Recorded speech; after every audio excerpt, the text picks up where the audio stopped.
кънти през времето. Името на майчица България.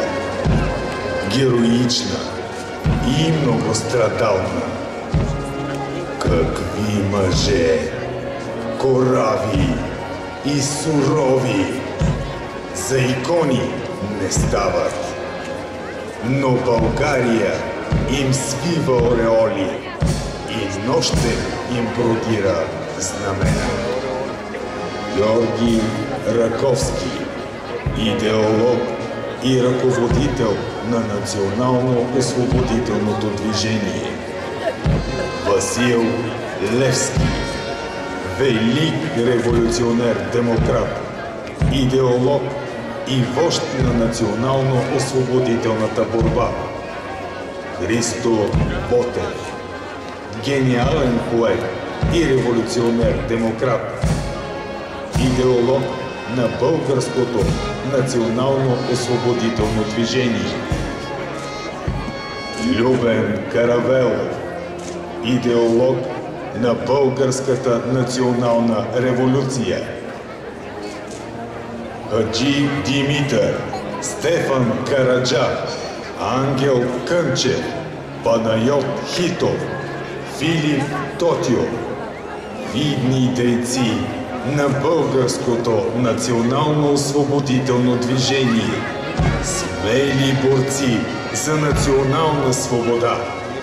Георги Бенковски, организатор и ръководител на Априлското въстание. Панайот Волов, Захари Стоянов, Георги Икономов, апостоли на четвърти революционен окръг. Тодор Таблешков, Павел Бобеков, Васил Петлешков, Петър Бонев, Петър Горанов, Найден Попстоянов, Никола Караджов, Христо Търнев, Генет Телийски, Пачо Киро, Боб Харитонов, поручик Петър Пармаков, Цанко Тюстабанов, Никола Войновски, Георги Обретенов, Георги Измирлиев, Стоил Войвода, Таньо Стоянов, Стоян Заимов, Стефан Стамболов, Иларион Драгостинов, Никола Славков, Райна Поп-Георгиева, Райна Княгиня,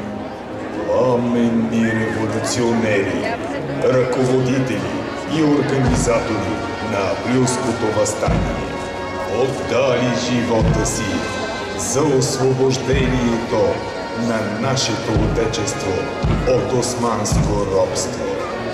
Кочо Честименски, Спас Гинев, Ана Козинарева, Петър Щърбанов, Крайчо Самоходов и Орчо Войвода, Стоян Пъков и Рад Клисаря, Стефан Пешев, Дядо Филио Радев, Йонко Карагьозов, Стоянка Драгановска, герои на Априлската епопея.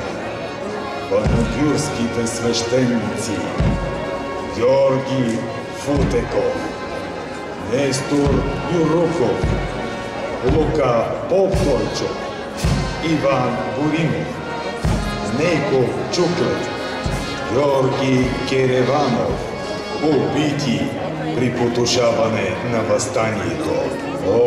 Крою Бански, Димитър Коклев, Делчо Оливеров, свещеник Неделю Иванов, свещеник Кирил Слепов, Ненко Върбанов, Иван Караджов, ръководители на въстанието в селищата на Панагюрска община и хиляди знайни и незнайни герои, отдали живота си и паднали в борбата за национално освобождение на България. Поклон, дълбок поклон пред подвига и великата саможертва. Тос, който падне в бой за свобода, той не умира.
Наред!